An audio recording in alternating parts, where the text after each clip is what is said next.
नमो विष्णुपदाय कृष्णपृष्ठाय भूतले श्रीमते भक्ति वेदांत स्वामिन् इति नामिने नमस्ते सरस्वती देवी गौरवाणी प्रचारिणे निर्विशेष शून्यवादी पाश्चात्य देशतारिणे जय श्री कृष्ण चैतन्य प्रभु नित्यानंद श्री अद्वैत गदाधर श्रीवासादि गौर भक्त वृंद हरे कृष्ण कृष्ण कृष्ण हरे हरे हरे राम राम राम हरे हरे हरे कृष्ण कृष्ण कृष्ण हरे हरे हरे राम राम राम हरे हरे हरे कृष्ण कृष्ण कृष्ण हरे हरे हरे राम राम राम हरे हरे। भक्ति वेदांत स्वामी ठाकुर श्रील प्रभुपाद की विजय हो। सामवेद भक्ति वृंद की विजय हो। निताई गौर प्रेमानंदे हरि हरि बोल। हरे कृष्णा माता जी, दंडवत प्रणाम। हरे कृष्णा, जय श्री प्रभुपाद। हम पढ़ रहे हैं on the way to Krishna chapter 3 और इसका टाइटल है seeing Krishna everywhere and always. Krishna को सदैव, कृष्ण को सर्वत्र तथा सदैव देखना। ठीक है, अब इसमें जो श्लोक है 9.13 और 14 उस पर हम चर्चा कर रहे थे और लास्ट क्लास में हमने 9.13 कंप्लीट किया था। आज हम पढ़ेंगे 9.14। ठीक है, अब यहां देखिए, ये श्लोक इस प्रकार से है।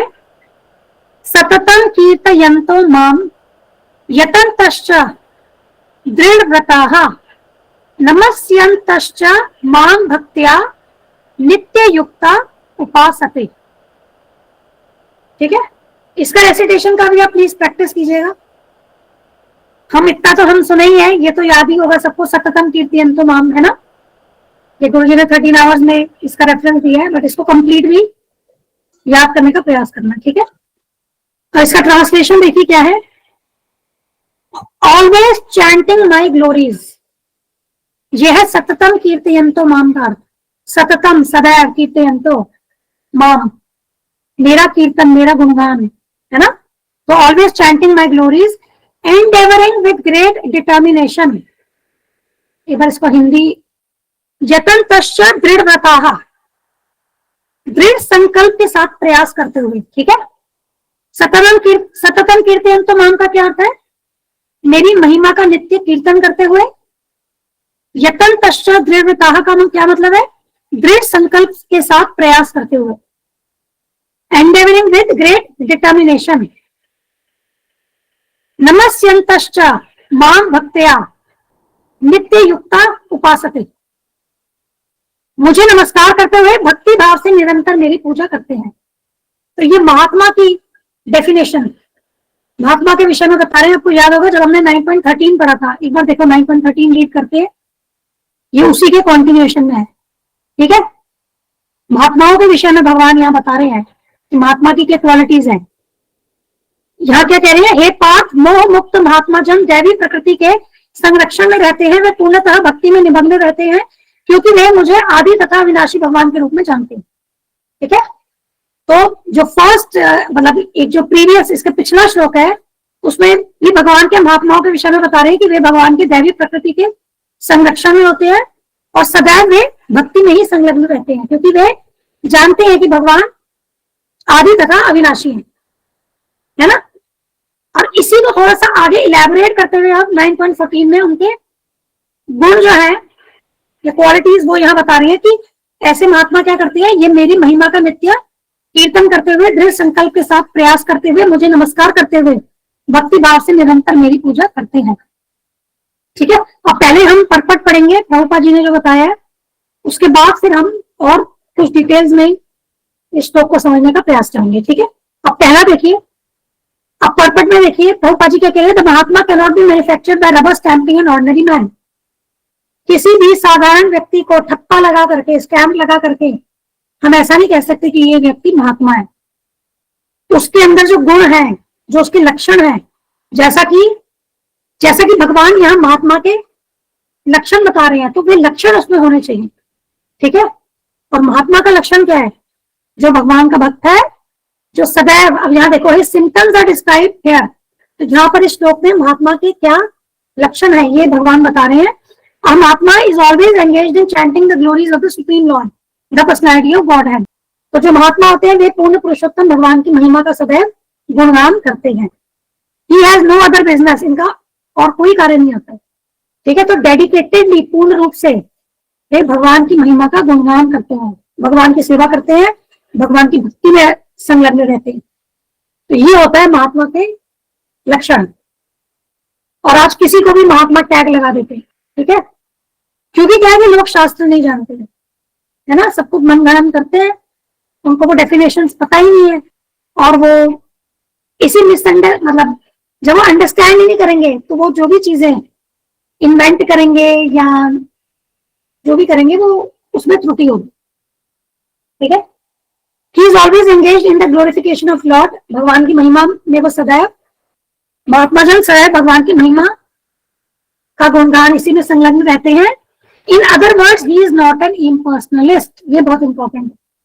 मतलब यहां स्पेसिफिकली प्रभुपाद जी ने कह दिया कि जो निराकारवादी हैं या मायावादी हैं वे महात्मा की कैटेगरी में नहीं आते, ठीक है। क्योंकि यहां पर देखिए महात्मा के लक्षण क्या बताए हैं।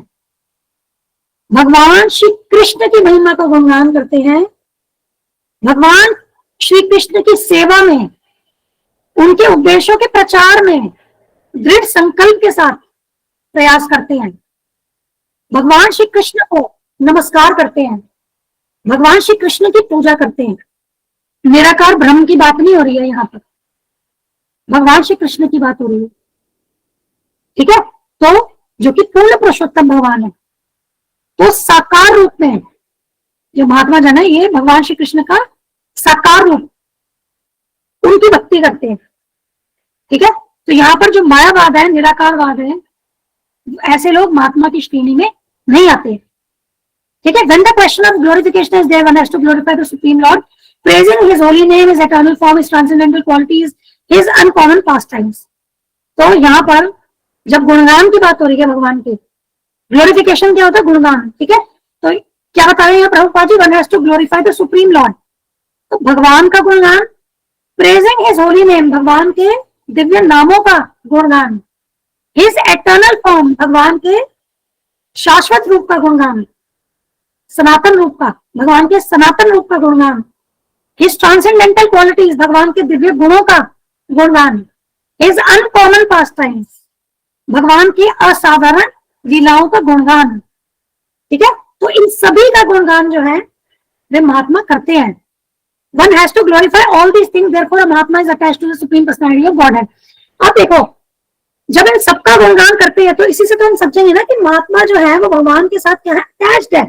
और किसी के साथ हम बहुत आसक्त होते हैं, अटैच्ड होते हैं, तो हम क्या करते हैं? उसके विषय में हर चीज से संबंधित हम बात करते हैं, है ना। उसकी बातें करते हुए हम थकते ही नहीं है। अब ये आप उदाहरण देख सकते हैं, अगर हम जनरली देखते हैं कि कई बार क्या होता है, पेरेंट्स जो अपने बच्चों में बहुत ज्यादा जिनकी आसक्ति होती है, तो क्या करते हैं वो पेरेंट्स? वो हमेशा अपने बच्चों को ही प्रेज करते रहते हैं। जिस किसी से बात करेंगे बच्चों के विषय में बात करेंगे, है ना। ऐसा क्यों है? क्योंकि they are fond of their children, वो आसक्त है अपने बच्चे के प्रति, है ना। तो इसी तरीके से जब महात्मा जन जो है, जब भगवान से पूर्ण रूप से वे आसक्त है, तो वे भगवान के विषय में ही तो बातें करेंगे ना। एक ना 10th चैप्टर में भी इससे रिलेटेड वर्स है, 10.9 और 10.10, उसमें एक वर्स है, वो भी इससे आप कनेक्ट कर सकते हैं। तो बस अभी बेसिकली ये समझना है कि महात्मा जन भगवान से अटैच्ड होते हैं और सदैव भगवान के विषय में गुणगान करते हैं, भगवान के रूप का, भगवान की लीलाओं का, भगवान के गुणों का, है ना, भगवान के दिव्य नामों का। तो ये जो है ये महात्मा के गुण होते हैं। अब आगे देखिए नेक्स्ट पैराग्राफ में यहाँ प्रभुपाद जी क्या कह रहे हैं। One who is attached to the impersonal feature of the Supreme Lord, the Brahm Jyotir, is not described here as Mahatma, is not described as Mahatma in the Bhagavad Gita. He is described in a different way in the next verse. तो जो भगवान के निराकार जो ब्रह्म है, ब्रह्म ज्योति से जो आसक्त होते हैं, मतलब निराकारवादी, उन्हें महात्मा कह करके यहाँ नहीं बताया गया है। उनके विषय में अगला जो यहाँ पर श्लोक है ना, उसमें बताया गया है, वो है 9.15। ठीक है, उसमें क्या कहते हैं, एक बार केवल रीड कर लो, इसको हम डिटेल में नहीं पढ़ेंगे, बट केवल रीड कर लो। अन्य लोग जो ज्ञान के अनुशीलन द्वारा यज्ञ में लगे रहते हैं, वे भगवान की पूजा उनके अद्वय रूप में, विविध रूपों में तथा विश्व रूप में करते हैं। ठीक है, ये अलग कैटेगरी हो गई, इसको समय मिलेगा तो देखेंगे। तो बेसिकली बाकी जो कैटेगरीज है ना, अपार्ट फ्रॉम भक्त, बाकी जो कैटेगरीज है ये आगे के वर्ष में यहाँ पर भगवान उनके बारे में बता रहे हैं। ठीक है, देखो, ज्ञान के अनुशीलन, या जो भगवान के अद्वय मतलब अद्वैत रूप, अद्वैत मतलब one without the second, everything is one, जो इस तरीके से ऐसे या डिफरेंट और विविध रूपों में, तो सबकी कैटेगरीज जो है ना वो डिफरेंट है, बट इसको जब डिटेल में पढ़ेंगे तो ज्यादा समझ में आएगा। ठीक है, अभी मैंने इसके लिए प्रिपेयर नहीं किया है तो मैं आपको बता नहीं सकती हूँ। अगर आप चाहते हो तो इसको हम कल कर लेंगे एक बार, अगर डिफ्रेंसिएशन हमें करनी है। ठीक है, तो अभी बेसिकली हमें ये समझना है कि भक्त के अलावा जो बाकी जो है ना, बाकी जो कैटेगरीज है वो नेक्स्ट वर्स में है, बस अभी के लिए इतना समझिए। ठीक है, ये describe in different way in the next verse. अब महात्मा के विषय में वापस हम इसी पर चर्चा करेंगे। The mahatma is always engaged in different activities of devotional service as described in the Srimad Bhagavatam, hearing and chanting of Vishnu, not a demigod और ह्यूमन बीइंग। ठीक है, तो महात्मा जो क्लियर क्या बता रहे हैं कि जो भक्ति की अलग अलग जो भक्ति की क्रियाएं हैं उसमें महात्मा जो है वो हमेशा संलग्न रहते हैं। और आपको पता है कि जो प्रक्रिया है भक्ति की वो क्या है, नवदा भक्ति, श्रवणम कीर्तनम विष्णु स्मरणम पाद सेवनम अर्चनम वंदनम दास्यम सात्यम आत्म निवेदनम। ठीक है, तो ये जो भक्ति की 9 प्रक्रियाएं हैं, इन 9 प्रक्रियाओं में जो महात्मा जन होते हैं ना, ये इन्हीं में संलग्न रहते हैं। ठीक है, और ऐसा नहीं है कि वो किसी देवी देवता के प्रति उनकी पूजा अर्चना में लगे हैं या किसी और मनुष्य को ये पूज रहे हैं, ऐसा नहीं, वो केवल विष्णु जी, विष्णु तक। सच महात्मा है फॉर्म डिटर्मिनेशन, मतलब ऐसे जो महात्मा है इनका संकल्प बहुत दृढ़ होता है। फॉर्म डिटर्मिनेशन, दृढ़ संकल्प, to achieve at the ultimate end the association of the supreme lord in any of the 5 transcendental रस। ऐसे महात्मा अंततः भगवान के 5 दिव्य रसों में से किसी एक रस में उनका सानिध्य प्राप्त करने के लिए दृढ़ व्रत होते हैं।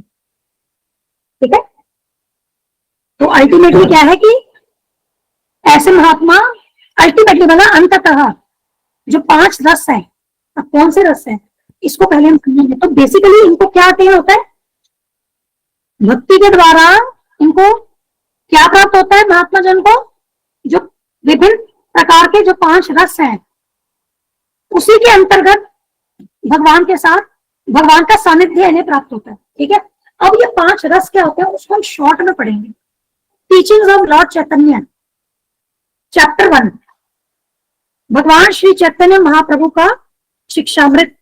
इसके चैप्टर 1 में ये जो 5 रस है ना, इसके विषय में प्रभुपाद जी ने बताया है। ठीक है, तो यहाँ पर इसको क्विकली करेंगे। ठीक है, इसको यहां से लेंगे तो जल्दी ढूंढ पाएंगे। एक मिनट, मैं निकाल लूंगा सिर्फ। एक्चुअली मेरे पास हाथ में हिंदी बुक है, मैं सिर्फ इसको रेफर कर रही हूँ, ढूंढ रही हूँ उससे। ठीक है, ये आ गया ना। ठीक है, तो देखिए यहाँ प्रभुपाद जी बता रहे हैं कि 5 प्रकार के दिव्य रस होते हैं। ठीक है, जिसके थ्रू हम भगवान श्री कृष्ण का सानिध्य प्राप्त करते हैं। तो इसमें देखिए फर्स्ट स्टेज जो है ना, एक्चुअली आप लोग रस को समझते हैं नहीं, हम जो रस कह रहे हैं इसका क्या मीनिंग है। माता जी, हम लोग, मैं ग्रेजुएशन में पढ़ी थी वो श्रृंगार रस, वात्सल्य रस, ये सारी चीज। हाँ बताइए। वो वात्सल्य रस, श्रृंगार रस, ऐसे ही कुछ पढ़ा था हमने। ये रस मतलब समझ रहे, भाव को, भाव का भाव बताइए क्या माता जी। रस मीन्स आनंद, कि भगवान के साथ हम किस भाव में आनंद ले पाएंगे। एक्चुअली वो जो बिल्कुल सही है, वो बेसिकली आनंद है। इसके एक एग्जैक्ट डेफिनेशन जो है ना, वो धर्म जो बुक है ना, प्रभुपाद जी की जो बुक है धर्म, उसमें इन्होंने बताया। मैंने नोट बनाए थे, मैं उससे देख लूंगा अगर मुझे मिल जाए, नहीं मिलती तो मैं वो स्टेटमेंट भेज दूंगी, उसको भी एक बार ना पढ़ लेना। ठीक है, बेसिकली उस रिलेशनशिप में जो आनंद है, ठीक है, जो फीलिंग है, उसी की यहाँ पर बात हो रही है, अगर सिंपल टर्म्स में हम देखें। ठीक है, तो इसका क्या है कि इसके भी लेवल्स हैं, स्टेजेस हैं, जिसमें यहाँ पर ये जो टीचिंग्स ऑफ लॉर्ड चैतन्य है ना, इसमें वो स्टेजेस फर्स्ट चैप्टर में ही प्रभुपाद जी ने बताई है। तो पहला क्या, शांत रस है। ठीक है, शांत रस में क्या है, वो ट्रांसेंडेंटल, वो जो भक्त है वो ट्रांसेंडेंटल मतलब दिव्य प्लेटफॉर्म पर है, उसमें कोई भौतिक कलमश नहीं है, और भगवान की जो ग्रेटनेस है ना, महानता, उसको वो स्वीकार करता है। ठीक है, पर ये क्या है, ये न्यूट्रल स्टेज है। न्यूट्रल मतलब अभी वो भगवान की सेवा में एक्टिवली इन्वॉल्व नहीं हुआ है। ठीक है, ये तो हो गया शांत रस। इसके बाद नेक्स्ट स्टेज आती है जिसको क्या कहती है, दास्य रस। दास्य रस में व्यक्ति क्या है कि अपनी सबऑर्डिनेट पोजीशन, मतलब अपनी दास्य जो पोजीशन है अपनी, वो स्वीकार करता है, और वो समझता है कि वो भगवान के ऊपर ही, उनकी कृपा पर ही आश्रित है, और वो फिर उनकी सेवा करता है। दास्य भाव में परम ईश्वर भगवान श्री कृष्ण के प्रति सर्वाधिक आश्रय व संभ्रम भाव सूचित होता है। भाव यह है कि दास्य रस में प्रभु के ऐश्वर्य के आस्वादन की प्रधानता रहती है। यह स्मरणीय है कि शांत रस में भगवत सेवा कार्य का अभाव है। तो शांत रस में भगवत सेवा नहीं हो रही है, लेकिन दास्य रस के स्तर से सेवा कार्य आरंभ होता है। ठीक है, तो ये नेक्स्ट स्टेज है। ठीक है, तो इसमें दास्य रस में शांत रस के विशिष्ट गुणों के साथ भगवत सेवा के दिव्य आस्वादन का भाव भी रहता है। ठीक है, ये बात समझ में आ रही है। दास्य रस में क्या हुआ, आप ग्रेटनेस भगवान की समझते हो, साथ में क्या है कि अब आप, क्योंकि भगवान आपके स्वामी हैं, आप उनके दास हो, तो आप उनकी सेवा करते हैं। ठीक है, ये अंडरस्टैंडिंग होती है। तो ये आपका आ गया दास्य रस। ठीक है, उसके बाद क्या है, नेक्स्ट आएगा साख्य रस। ठीक है, साख्य रस अब क्या कह रहे हैं यहाँ, in this stage one associates with the supreme as a friend on equal level with love and respect. As this stage is further developed, there is joking and such relaxed exchanges as laughing. On this level, there are fraternal exchanges with the personality of Godhead, and one is free from all bondage. One forgets his inferior position as a living entity, but at the same time, he has the greatest respect for the supreme person. साख्य में क्या हो रहा है कि friend की तरह, ऐसे कि जैसे इक्वल लेवल पे। ठीक है, वो जो भक्त है वो अपनी जो इंफीरियर पोजीशन है एक जीव की, जो भगवान से इंफीरियर है, भगवान सुपीरियर है ना, तो वो पोजीशन को भूल करके वो क्या है कि वो एक इक्वल लेवल पे भगवान के साथ उस रस का, उस रिलेशनशिप का आस्वादन कर रहा है, लेकिन एट द सेम टाइम उसको रेस्पेक्ट है, पूर्ण रूप से उसको रेस्पेक्ट है भगवान के प्रति, जैसे अर्जुन जी। अब यहाँ पर और पर्सनल रिलेशनशिप हो गई, आप देख रहे हो। देखो, शांत रस से जब दास्य रस में गए, उसके बाद साख्य रस में गए, तो हर एक में आप देख रहे हो कि रिलेशनशिप जो है और पर्सनल और भगवान की क्लोज होती जा रही है ना। तो ये क्या है, ये स्टेजेस है। और उसके बाद फिर वात्सल्य रस आ गया। ठीक है, नेक्स्ट स्टेज, जिसमें पेरेंटल अफेक्शन, भगवान को अपने पुत्र के रूप में स्वीकार करके, है ना, जैसे यशोदा मैया की बात करें, नंद बाबा की बात करें, जहाँ जो वरिष्ठ गोपी है, वहां पर वरिष्ठ गोप है, गोपियां, उनकी बात करें। तो बेसिकली यहाँ पर क्या हो रहा है कि अब यहाँ देखिए, at this stage the Lord depends on the mercy of his pure devotee. अब भगवान अपने भक्त पे निर्भर हो जाते हैं इस रस में, जैसे भगवान श्री कृष्ण दूध के लिए यशोदा मैया पे निर्भर है, और भगवान अपने आप को उस भक्त के कंट्रोल में दे देते हैं, है ना। जैसे यशोदा मैया, नंद बाबा, गोप गोपियां, भगवान उनके कंट्रोल में है। अब वरिष्ठ गोप गोपियों की बात हो रही है, जो वात्सल्य रस में है, ठीक है, उनकी बात हो रही है। अब उसके बाद जो टॉप मोस्ट स्टेज है ना, हाईएस्ट, वो है माधुर्य रस। ठीक है, तो यहाँ पर क्या है, प्रेम का, ठीक है, कॉन्जुगल लव, ठीक है, जैसा गोपियों का भगवान श्री कृष्ण के साथ है। तो बेसिकली क्या है कि ये सारे ये लेवल्स होते हैं, और जो भक्त होते हैं ये इन 5 रसों में से ना, इनका जो यहाँ पर इस श्लोक में आ रहा है कि हिंदी में देखते हैं कि अंततः ऐसा महात्मा अंततः भगवान के 5 दिव्य रसों में से किसी एक रस में उनका सानिध्य प्राप्त करता है। प्राप्त करने के लिए दृढ़ व्रत होता है, तो इनमें से कोई एक रस का सानिध्य भक्त को प्राप्त होता है। तो अब हमें ये समझना है कि ये सारे जो रस है ना, ये सारे देखो हैं दिव्य प्लेटफॉर्म पे ही, लेकिन जो हाईएस्ट है इसमें माधुर्य रस है। तो अगर हम ये जो माधुर्य रस है ये आसानी से नहीं मिलता है, ठीक है। तो ये जो हम बहुत भाग्यशाली है कि चैतन्य महाप्रभु ये जो हाईएस्ट रस है ये वो हमें प्रदान करने इस कलयुग में अवतरित हुए हैं। तो ये जो प्रेम है ना, बेसिकली ये हाईएस्ट है जो कि चैतन्य महाप्रभु हमें देने आए। जबकि आप ये सोचो हम कलयुग की जीव सबसे निकृष्ट है। अगर आप सतयुग द्वापर त्रेता देखो, वो हमसे ज्यादा एग्जॉल्टेड है वहां पर जितने लिविंग एंटिटीज हैं, है ना। यहाँ पर तो धर्म का पूरा ही नाश है कलयुग में। उसके बाद भी आप भगवान देखिए कितने हमारे ऊपर कृपालु है कि वो हाईएस्ट जो कि गुप्त है, वो रस जो कि सबसे गुप्त है, सबसे गोपनीय है, वो देने हमें आए हैं यहाँ पर, ठीक है। तो हमें क्या है कि हमें इसको समझना चाहिए और जो चैतन्य महाप्रभु की जो शिक्षाएं हैं जो गुरु जी के द्वारा हमें प्रदान की जा रही है, प्रभुपाद जी के द्वारा, उसे हमें पालन करना चाहिए, ठीक है। आगे देखिए इसके बाद क्या है, to achieve that success he engages all activities mental, bodily, vocal and everything in the service of the supreme lord Shri Krishna. This is called full Krishna consciousness. अगर पूर्ण रूप से कृष्णा कॉन्शियसनेस की बात करें, जो महात्मा जन इसमें संलग्न रहते हैं, उसमें वे अपने मन को, अपने शरीर को, अपने वाणी को, सबको अपना सर्वस्व से भगवान की सेवा में लगाते हैं, ठीक है ना।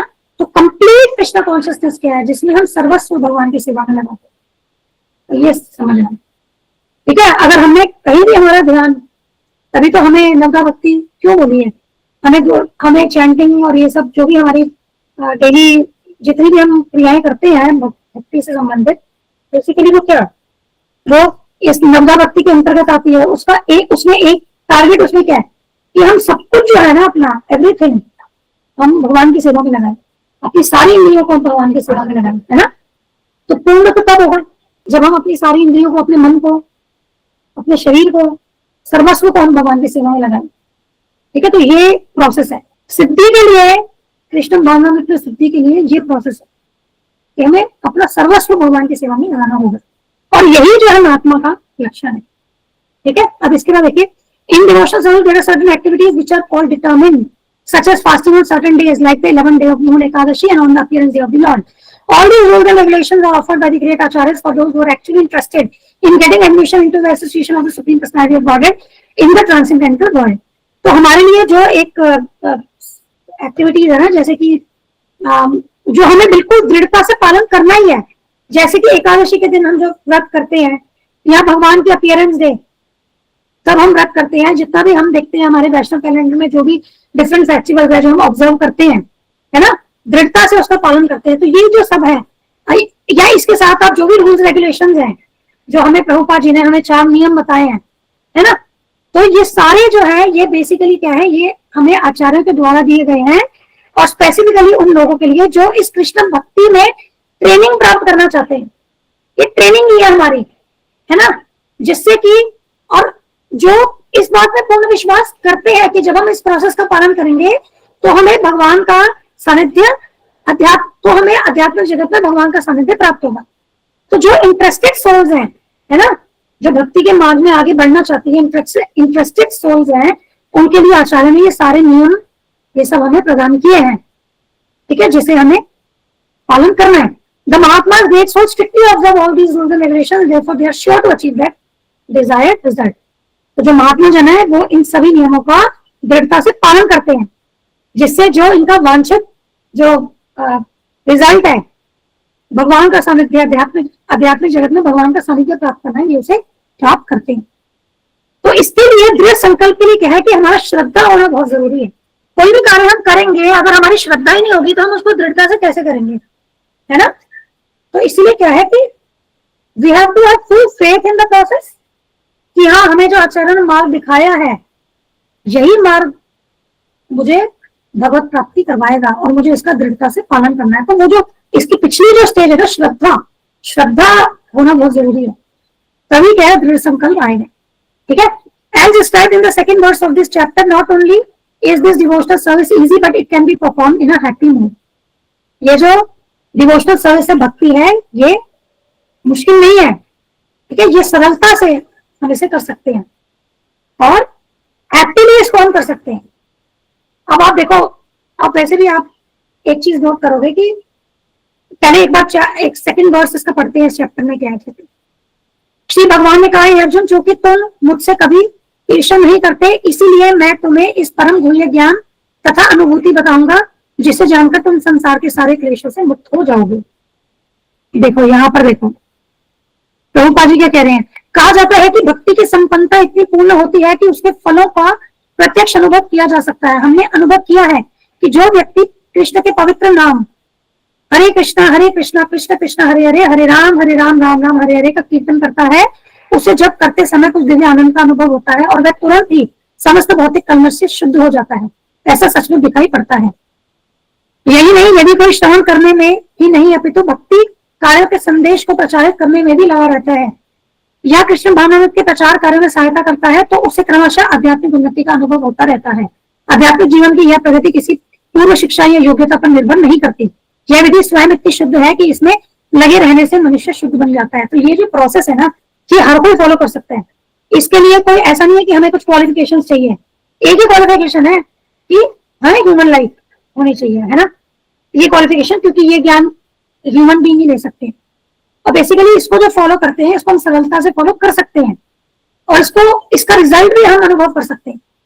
प्रभुपाद जी क्या बताते हैं, अगर आप हरे कृष्ण महामंत्र का परपट सुनोगे ना, तो उसमें प्रभुपाद जी कहते हैं कि ये जो हरे कृष्ण महामंत्र है, ये इमीडिएटली हमें मन के स्तर से, शरीर के स्तर से, बुद्धि के स्तर से ऊपर ले जाकर के सीधे आध्यात्मिक स्तर पर ले जाता है जब हम चैंटिंग करते हैं। और आप देखोगे, जब हम शुद्ध रूप से चैंटिंग करने का प्रयास करते हैं तो वो अनुभव अलग ही होता है। जब कर्सी चैंटिंग कर रहे हैं वो अलग बात है, उसमें हमारा ध्यान यहाँ वहां है, लेकिन जब सीरियसली चैंटिंग करते हैं तो देखो, ये जो हमारा जो भौतिक स्तर है, शरीर का स्तर हो गया, मन का स्तर हो गया, बुद्धि का स्तर हो गया, इससे हम इमीडिएटली उसी क्षण हम आध्यात्मिक स्तर पे चले जाते हैं।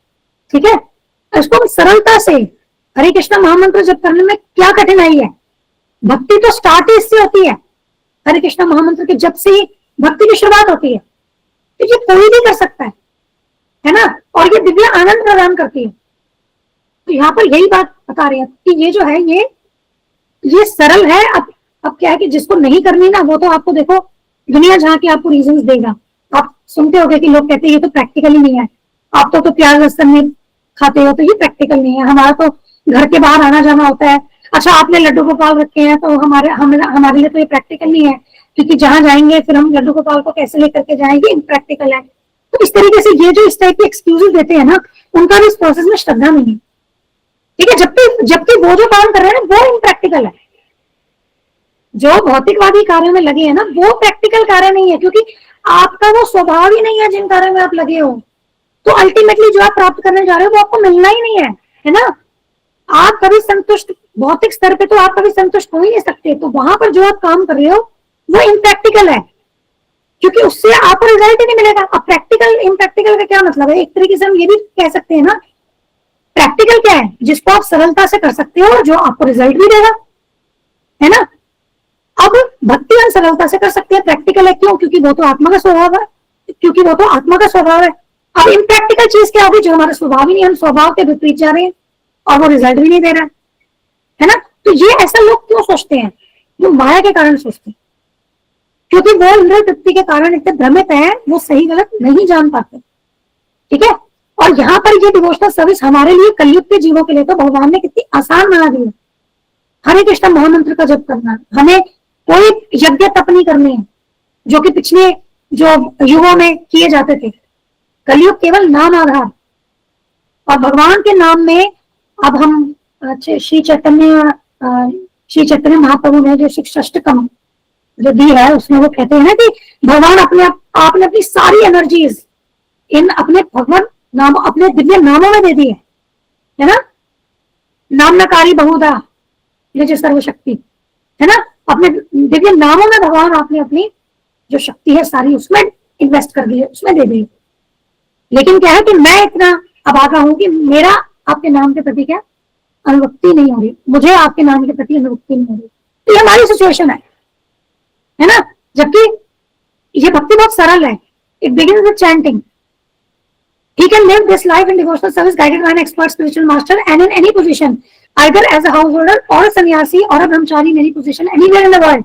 He can perform this devotional service to the Supreme Personality of Godhead and thus become actually Mahatma, a great soul. तो ये यहाँ पर प्रभुपाद जी हमें एडवाइस कर रहे हैं कि हम महात्मा के स्तर पे कैसे आ सकते हैं। हमें उसके लिए कोई यज्ञ तपस्या करने की आवश्यकता नहीं है। हमें केवल क्या करना है, हरे कृष्ण महामंत्र का जप करना है।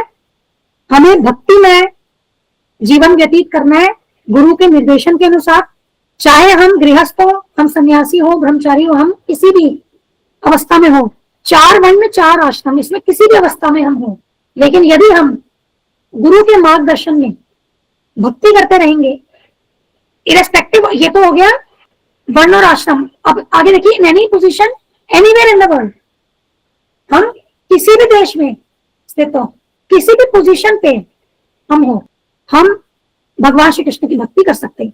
ठीक है, केवल उसके लिए क्या है कि हमें गुरु के मार्गदर्शन में चलना होगा, और यदि हम ऐसे करते हैं तो हम भी महात्मा, ग्रेट सोल इस कैटेगरी में आ सकते हैं।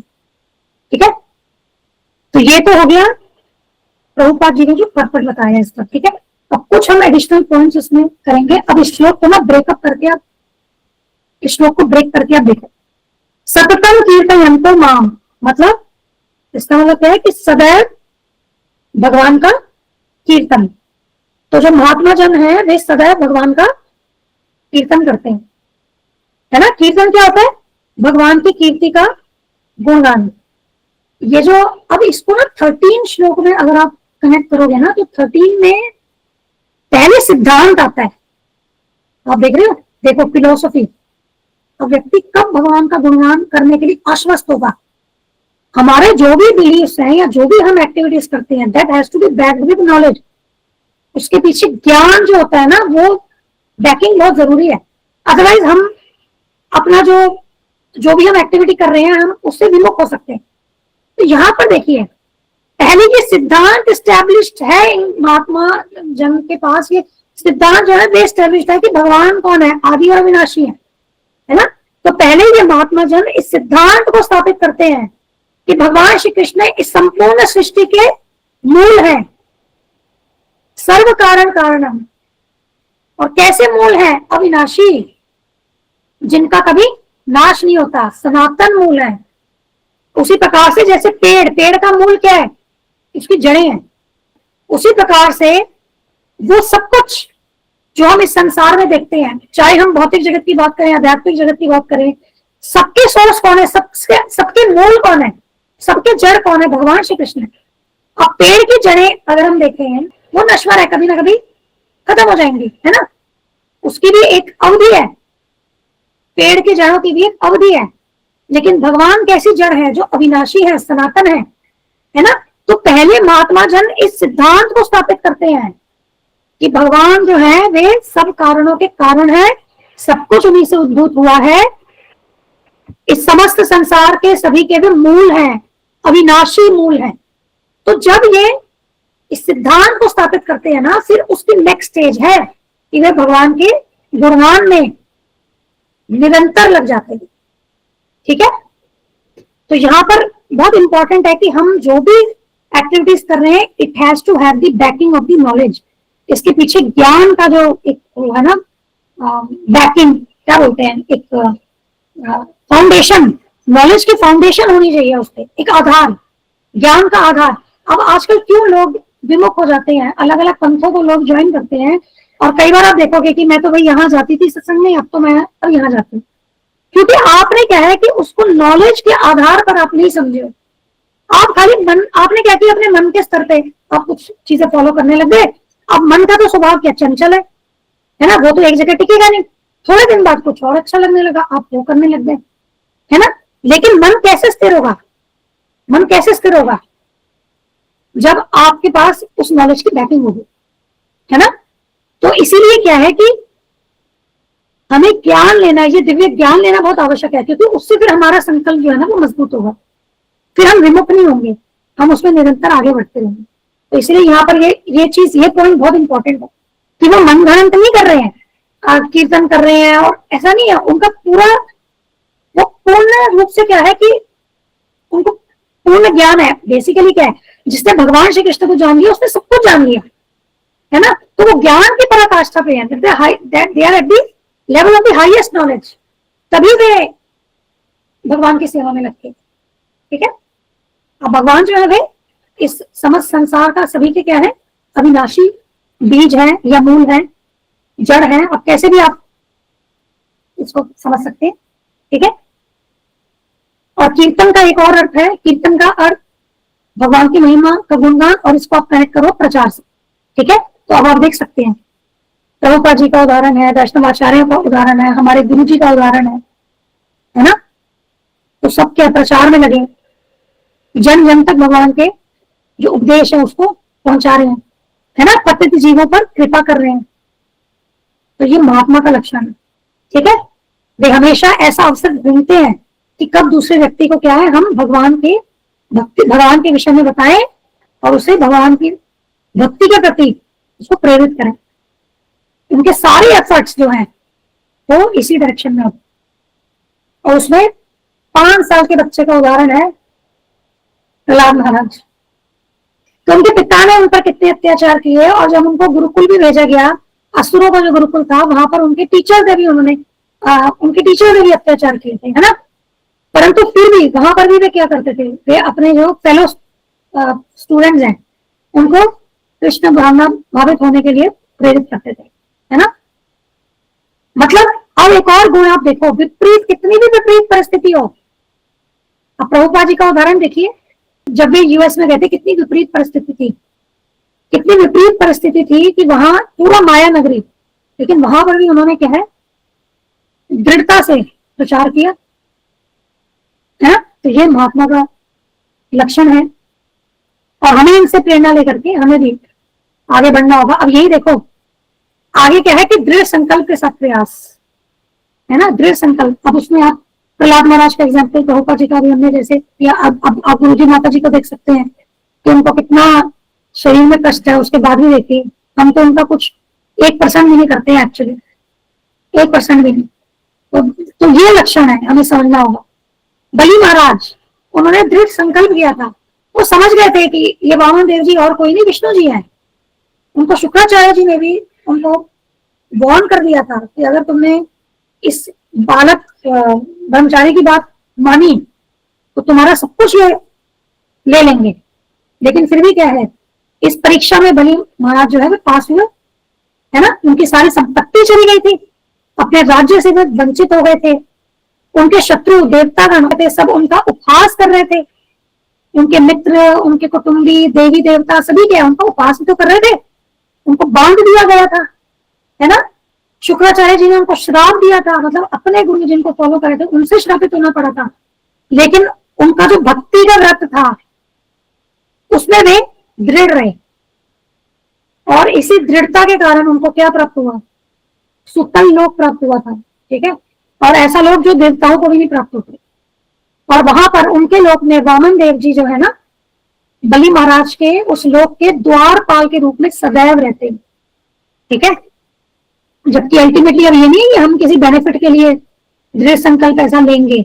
अब बलि महाराज ने इस बेनिफिट के लिए नहीं किया था ये, अब ये समझ लेना ये चीज, ये तो रिजल्ट बता रहे हैं कि देखो उनको क्या प्राप्त हुआ। चाहे हम ध्रुव महाराज की बात करें, उनका आप देखिए दृढ़ संकल्प कितना था, है ना। फिर जैसे जैसे भगवान के उन्होंने जब ध्यान किया था फिर उनकी शुद्धि हुई, फिर अल्टीमेटली जब भगवान उनको इतना मतलब उनके पिता से भी बड़ा उनको राज्य चाहिए था, तो जब उनको भगवान वो देना चाहते थे तब उसको भी वो एक्सेप्ट नहीं कर रहे थे, कह रहे थे मुझे तो आप चाहिए, है ना, ये तो कांच के टुकड़े हैं। तो समझने की बात यह है कि ये जो दृढ़ संकल्प की बात हो रही है ना, ये शुद्ध भक्ति की बात हो रही है, यहाँ पर किसी भौतिक मोटिवेशन के लिए नहीं बात हो रही है, ये आप समझ लेना, ठीक है। हाँ, अल्टीमेटली व्यक्ति को क्या मिल रहा है उस भक्त को, वो तो मतलब बताने के लिए है कि भाई उन्होंने इतना दृढ़ संकल्प लिया जैसे बलि महाराज का कि उन्हें प्राप्त हुआ, लेकिन हमें ये सब नहीं चाहिए। न बलि महाराज ने ये सब प्राप्त करने के लिए उन्होंने वो संकल्प लिया था, ठीक है। तो हम शुद्ध भक्ति की बात कर रहे हैं, हमेशा शुद्ध भक्ति, कोई मटेरियल मोटिवेशन नहीं है, हमें कोई भी किसी भौतिक कारण से हम प्रेरित नहीं है भगवान की भक्ति करने के लिए।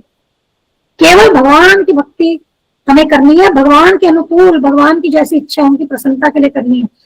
और सदैव करनी है, बस यही शुद्ध भक्ति है जो हमें समझे। ठीक है। और भक्ति पूर्वक नमस्कार करना, यहाँ पर कह रहे हैं ना, नमस्यन्तश्च माम भक्तया। इसमें केवल एक स्टेटमेंट, हम एग्जाम्पल है वैसे बहुत। अर्जुन जी भगवान को नमस्कार करते हैं, आप 11th चैप्टर में आप देख सकते हैं। जब भगवान को विश्व रूप देखते हैं तो अर्जुन जी भगवान को कहते हैं आपका हजारों बार मैं नमस्कार करता, बारंबार नमस्कार करता हूँ।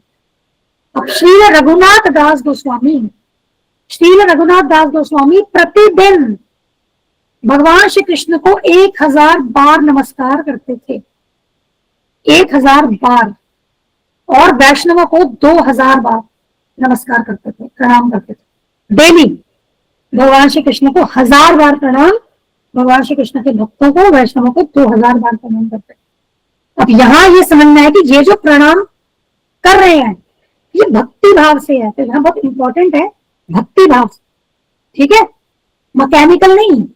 अब हमें इंट्रोस्पेक्ट करना है, हम जो भी 8, 10, 20 बार जो भी प्रणाम करते हैं वो भक्ति से करते हैं या मशीन की तरह करते हैं? हम मशीन नहीं है, हमारे अंदर भाव है। तो जो भी कार्य हम भगवान के लिए करें वो भाव से करना है। सोचो भौतिक कितनी कलमश है।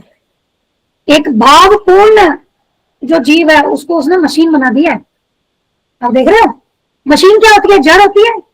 जड़ प्रकृति के साथ कनेक्ट होंगे तो हम भी तो जड़ी बन गए एक तरीके से। चेतन होते हुए भी हम जड़ के समान हो गए, क्योंकि हमारी बुद्धि क्या हो गई? जड़ बुद्धि हो गई, है ना, जिसमें भगवान के लिए कोई भाव ही नहीं है। जड़ बुद्धि, एनिमलिस्टिक बुद्धि, भगवान के लिए कोई भाव नहीं है। मैकेनिकल चैंटिंग, कोई भाव नहीं है, तो मशीन की तरह तो काम कर रहे हैं। तो देखो जड़ के साथ रह करके अपने आप को जड़ी समझ लिया हमने। और उसके बाद यहाँ पर नित्य युक्ता, बहुत इंपॉर्टेंट वर्ड है नित्य युक्ता। नित्य क्या होता है? सदैव। युक्त क्या होता है? जुड़ा हुआ। सदैव भगवान में रत रह करके, भगवान से जुड़ करके। तो जो महात्मा लोग हैं वे हरिनाम का आस्वादन करते हैं।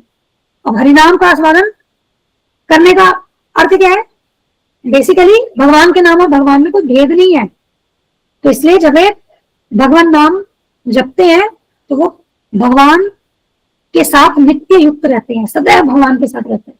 इनफैक्ट पता है, एक प्रभुपा जी का इंटरव्यू है, उस इंटरव्यू में जो इंडिविजुअल प्रभुपा जी से पूछते हैं कि तुम्हारे जो ये शिष्य है ना वो हमेशा एक झोली माला लेकर के जप करते रहते हैं, तो ऐसा क्यों? तो प्रभुपा जी कहते हैं कि सदैव भगवान के साथ कनेक्टेड रहने के लिए। तो सदैव भगवान से जुड़े रहना, इसी को कहते हैं नित्य युक्त। ठीक है, उपासते, पूजा करते हैं। अब इसमें समझना बहुत जरूरी है। ये चीज हमें मुश्किल लगती है ना कि कैसे होगा। अब आपने महात्मा के गुण पढ़े, अभी जो हमने स्टडी किया, ऐसा लगता है कि ये बहुत मुश्किल है। हम कब इस लेवल तक पहुंचेंगे कि हम भी इतना प्रयास कर सकें, इतना हमारा भी संकल्प दृढ़ हो? ऐसा है कि लगता है बहुत इजी है, ठीक है हम भी कर लेंगे, कभी ना कभी तो कर ही लेंगे। बताइए। मुझे डिफिकल्ट लगती है माता जी, संग चाहिए होता है थोड़ा।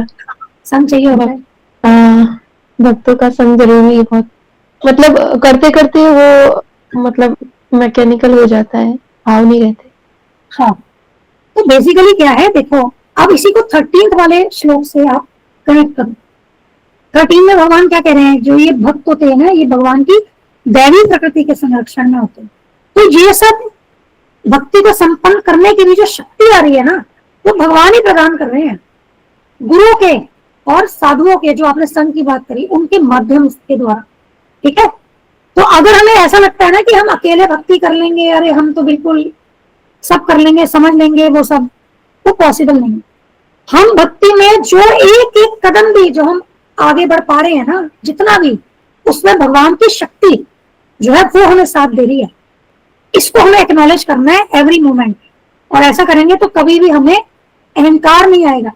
जब हम ये समझेंगे कि भगवान की वो जो कृपा है वो गुरु और साधुओं के माध्यम से हमें ऐसी शक्ति प्रदान कर रही है जिससे कि हम भक्ति के जो भी प्रक्रिया है, कार्य है, उनको संपन्न कर सकें। तो जब हम ऐसा सोचेंगे तो हमें अहंकार नहीं होगा, क्योंकि बिना गुरु की कृपा के, साधुओं की कृपा के हम इसे कर ही नहीं सकते। तो हमेशा हमें इस बात को एक्नॉलेज करना होगा, ठीक है। और सफल भी हम तभी होंगे जहां पर हम सोचे कि हम अपने आप कर लेंगे, तो वहां तो माया का ही प्रभाव है, ठीक है। तो यही जो दीनहीन भाव की हमने कल बात की थी, है ना, कल जो हमने दीनहीन भाव की, यही वो दीनहीन भाव है कि जब हमें पता है कि हम पूर्ण रूप से भगवान पे आश्रित हैं, हमारे अंदर अपनी कोई कैपेबिलिटी कुछ नहीं है, कोई प्रयास हम कुछ नहीं कर सकते, हम किसी चीज को करने के लायक नहीं है। और इसको लॉजिकली भी समझे, ये जो आत्मा है ये भी तो भगवान का अंश है। हमारा अपने आप से तो हमारी कोई आइडेंटिटी वजूद है ही नहीं, हमारा अस्तित्व भगवान के अलावा स्वतंत्र रूप से तो है ही नहीं, है ना। तो ये हमें एक्नॉलेज हमेशा करना होगा। और जैसे जैसे हम इसमें आगे बढ़ेंगे, तो जैसा यहाँ पर 13 वाले श्लोक में भगवान श्री कृष्ण कहते हैं कि मेरे भक्त मेरे दैवी प्रकृति के संरक्षण में रहते हैं, तो हम भी उसी प्रपोर्शन में दैवी प्रकृति के संरक्षण में आते जाएंगे, है ना। जब तक भौतिक कामनाएं रखेंगे या भौतिक में उलझे रहेंगे, तो भौतिक प्रकृति भी अपनी ओर हमें अपने कंट्रोल में रखेगी ना। लेकिन जब हम पूर्ण रूप से आध्यात्मिक क्रियाएं कर रहे हैं, आध्यात्मिक कार्य कर रहे हैं, मतलब भगवान की सेवा के संबंधित कार्य कर रहे हैं, तो वहां पर फिर भौतिक एनर्जी, भौतिक शक्ति का तो, माया शक्ति का तो कुछ रोल ही नहीं है। फिर हम पूर्ण रूप से आध्यात्मिक शक्ति के कंट्रोल में आ जाएंगे, उनके संरक्षण में आ जाएंगे, और फिर हम इस मार्ग पे सफल हो जाएंगे, ठीक है।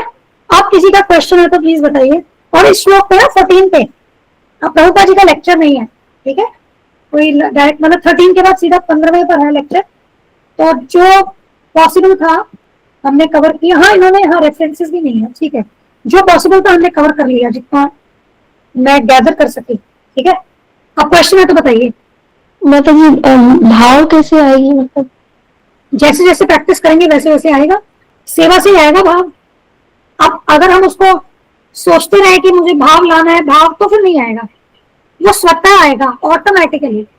जैसे अंधेरा है, ठीक है, रात में अंधेरा हो जाता है, जब सूरज की किरणें आती है तो वो ऑटोमेटिकली प्रकाशित हो जाता है ना सब, है ना। तो उसी तरीके से जैसे जैसे हम भक्ति में आगे बढ़ेंगे, तो वो भाव है ना, वो ऑटोमेटिकली आएगा, क्योंकि वो भाव हमारे अंदर ऑलरेडी है। देखो, हम सबका कोई, जो हमने 5 रसों की बात की, हम किसी ना किसी रिलेशनशिप में भगवान से नित्य हम जुड़े हुए हैं, लेकिन अभी वो कवर्ड है, हम भूल गए हैं, क्योंकि हमने ये माया का आवरण, ये शरीर स्वीकार किया है ना। तो इसलिए वो भाव निकल के नहीं आ रहा। आजकल जो इतना वो है, डिसहार्मनी है, मतलब अशांति फैली है, कि वो क्यों है? क्योंकि एक दूसरे को व्यक्ति दुश्मन समझता है ना। लेकिन कल को पता चल जाए कि अरे हम तो एक ही पिता की औलाद हैं, तो क्या होगा? वो भाव प्यार वाला स्वतः आ जाएगा। उसने कल्टीवेट थोड़ी ना किया कि अच्छा मुझे पता चला ये तो मेरा भाई है, अब मैं पहले इसको भाव को कल्टीवेट करूंगा, मैं लाऊंगा उस भाव को कि मैं इससे प्यार करूं। नहीं, वो ऑटोमेटिक आएगा। जब स्मृति आ गई वो ऑटोमेटिक आ गया। तो उसी तरीके से जो भगवान से हम संबंध भूल गए हैं, इसकी स्मृति जब आ जाएगी तो अपने आप ही वो चीज स्वतः आएगी, तब आपको कल्टीवेट नहीं करना पड़ेगा। लेकिन अभी ये जो सारी हम क्रियाएं कर रहे हैं, ये इसको हम क्यों कर रहे हैं? हम अपनी शुद्धि के लिए कर रहे हैं, उस स्मृति को वापस प्राप्त करने के लिए। तभी अर्जुन जी भगवद गीता में कहते हैं ना कि मेरा मोह नष्ट हो गया और मेरी स्मृति आ गई, है ना, और अब आप जैसा बोलेंगे मैं वैसा करूंगा। तो ये फॉरगेटफुलनेस है जिसके कारण हमें भाव नहीं आ रहा है। वो फॉरगेटफुलनेस जब खत्म हो जाएगी, जब हम नॉलेज में आ जाएंगे, जब हम जो ये भूल गए हैं वो हमें सब याद आ जाएगा, तो वो ऑटोमेटिक हो जाएगा। लेकिन अगर हम उसके लिए सोचते रहे तो वो मैकेनिकल थिंकिंग हो गई है, वहां हम अपनी बुद्धि लगा रहे हैं, फिर नहीं आएगा। कैसे आएगा? आपने शुद्धि के लिए तो कार्य किया नहीं, आप रिजल्ट देखो। तभी भगवद गीता क्या कहती है, आप रिजल्ट पे अटैच नहीं है, आप एफर्ट ओरिएंटेड हो, है ना। रिजल्ट ओरिएंटेड नहीं होना है, एफर्ट ओरिएंटेड होना है। मतलब मुझे ये सब कहा गया है, मुझे ये एफर्ट्स करने हैं, दैट्स इट। रिजल्ट भगवान हमारे, जब हमारी शुद्धि पूर्ण रूप से होगी और जब हमारा वो समय आएगा जब हमें रिजल्ट मिलना है, वो हमें मिलेगा। क्लियर है ये? तो डोंट थिंक कि कब, तभी तो कहते हैं ना धैर्य। क्यों कहते हैं? 3 बातें बताइए ना श्री रूप गोस्वामी जी ने, उत्साह, निश्चय, धैर्य। तो बेसिकली वो धैर्य रखना होगा, ठीक है। बट उत्साह से और दृढ़ संकल्प से अपना जो भी हमारे ये भक्ति की जो भी प्रक्रिया है उसको पालन करना होगा। माता जी, इस श्लोक में एक वो आ गया ना, प्रयास, बस प्रयास करते रहना है। हाँ, प्रयास, दृढ़ निश्चय से प्रयास करना। और कोई प्रश्न? तो माता जी संकल्प से ही दृढ़ निश्चय आता है। बिल्कुल जी बिल्कुल। और उसके लिए आपको क्या है, देखो इसके ऊपर ना हमने वीडियो सीरीज करी थी, मेरे को ना बहुत ज्यादा याद नहीं रहता मैं क्या बोलती हूँ क्या, मैं ऑनेस्टली बताऊं मैं भूल जाती हूँ। तो हमने ना इसके ऊपर उत्साह, दृढ़ निश्चय और मतलब संकल्प, उत्साह और ये जो है ना धैर्य, इसके ऊपर इन तीनों को हमने ना स्टडी किया था डीपली कि तीनों कैसे इंटरकनेक्टेड है। मैं वो वाली वीडियो ढूंढती हूँ, मुझे नहीं पता नवकिशोर माता जी कौन से श्लोक के रेस्पेक्ट में किया था, ध्यान है आपको क्या? हमने एक श्लोक में पढ़ा था ना ये, माता जी किया तो पर श्लोक मुझे भी याद नहीं, सॉरी। है ना श्लोक याद, एक बार वो श्लोक ढूंढ लेंगे। नवकिशोर माता जी याद हो तो बताना। हमने तीनों का कनेक्शन कैसे है ना वो हमने ये किया था। मतलब एग्जाम्पल उसमें ऐसे है कि भाई मान लीजिए कि कभी कभी उत्साह जो है ना वो हमारा ढीला पड़ सकता है, हमें लगता है अरे रिजल्ट नहीं आ रहा, रिजल्ट नहीं आ रहा, तो उत्साह ढीला पड़ सकता है। तो तब हमारे को धैर्य से काम लेना होगा कि रिजल्ट आएगा लेकिन मुझे प्रयास करते रहना है, धैर्य से काम लेना होगा और संकल्प के साथ आगे बढ़ना होगा। तो जब हम अपने अंदर संकल्प लाएंगे, धैर्य लाएंगे, तो हम उत्साहित होकर के कार्य करेंगे। आप समझ लिया? तो जब उत्साह कम होता है तो हमें ये इनका सहारा ऐसे लेना होगा। तो उस तरीके से कनेक्टिविटी कैसी है ना इनकी तीनों की, वो उसमें समझाई है। और मैंने ना इस पे 3 शॉर्ट्स बनाई थी। हाँ मुझे लग रहा है उससे शॉर्ट में मिल जाएगा, वो शॉर्ट्स मेरे पास है, मैं तीनों ग्रुप में भेज दूंगी। आप भक्ति में उत्साह का अर्थ, भक्ति में धैर्य का अर्थ और भक्ति में संकल्प का, वो तीनों वो शॉर्ट में आ जाएगा। आप उसको अपने आप फिर इलेबोरेट कर लेना, आपको समझ में आ जाएगा क्या है। और अगर मैंने उसमें रेफरेंस डाला होगा ना कि कौन से क्लास का है, तो आपको शॉर्ट्स में रेफरेंस भी आ जाता है, तो हमें वो श्लोक नंबर भी मिल जाएगा वहां से। ठीक है माता जी एक बात और कहना चाहूंगी, जैसे गुरुजी बताते हैं ना मावस का चांद होता है बिल्कुल अंधेरा होता है, फिर हाँ। पूर्णमासी का भी चांद होता है उसमें एकदम उजाला हो जाता है। तो धीरे धीरे हमें बस ऐसे ही मतलब इंतजार करना पड़ेगा कि हम अभी मावस के चांद है, धीरे धीरे हम पूर्णमासी के चांद भी बन जाएंगे। बहुत बढ़िया, बिल्कुल है ना। तो वी हैव टू वेट, धैर्य रखना, प्रयास करते रहना। एक्सीलेंट पुष्पलोचनी माता जी, थैंक यू। अब और कोई प्रश्न? हरे कृष्णा माता जी। हाँ जी माता जी, हरे कृष्णा। हाँ माता जी मैं श्योर नहीं हूँ, लेकिन शायद आपने सततम कीर्तन वाले में बताया था, आपने ये श्लोक वाला था, उसमें आपने बताया था कि हम निरंतर भगवान में कृष्ण कीर्तन कैसे कर पाएंगे। तो उसमें शायद ये तीनों चीजें जरूरी है ना, निश्चय, धैर्य, उत्साह। शायद मुझे ऐसा याद, मतलब पक्का नहीं है पर शायद ऐसा। ठीक है, उसको देख लेंगे। मुझे लग रहा है उस शॉर्ट्स में हो सकता है रिलेशन मिल जाए, वो अच्छा है, वो सुनोगे ना काफी आपको क्लैरिटी होगी। तो काफी गहराई से पढ़ा था हमने, तभी मैं कह रही हूँ ना ये on the way to Krishna की सीरीज है ना, धीरे धीरे सुन लो, जब टाइम मिलता है ना, थोड़ी थोड़ी 10 मिनट 15 मिनट जितना टाइम मिलता है, जरूरी नहीं है कि पूरा एक ही दिन में, जितना समय मिलता है थोड़ा थोड़ा सुनते जाओ। हम काफी मेहनत करके पढ़ाई कर रहे हैं इस किताब की ना, तभी इतनी लंबी चल भी रही है, वो खत्म ही नहीं होती है। बट मैं आपको बता रही हूँ बहुत गहराई से, और इसी से हमारे आध्यात्मिक बुद्धि विकसित होगी, है ना। गुरुजी कहते हैं ना कि माइंड की आध्यात्मिक बुद्धि हमें विकसित करनी है, कैसे होगी? आध्यात्मिक ज्ञान, इसी में तो दिमाग लगाना होगा ना, तभी तो दिमाग अध्यात्म की ओर बढ़ेगा। तभी कल हम वो जो उसमें ही कंफ्यूज हो गए थे, हम कितना, हम भाव के ऊपर ही, हम पूरी क्लास हमारी कल वही थी ना कि वो दीन भाव, दीन भाव क्या होता है, कितना टाइम हमने दीन भाव समझने में लगा दिया, कितने अलग अलग हमने सिचुएशन लेकर के समझने की कोशिश करी, है ना।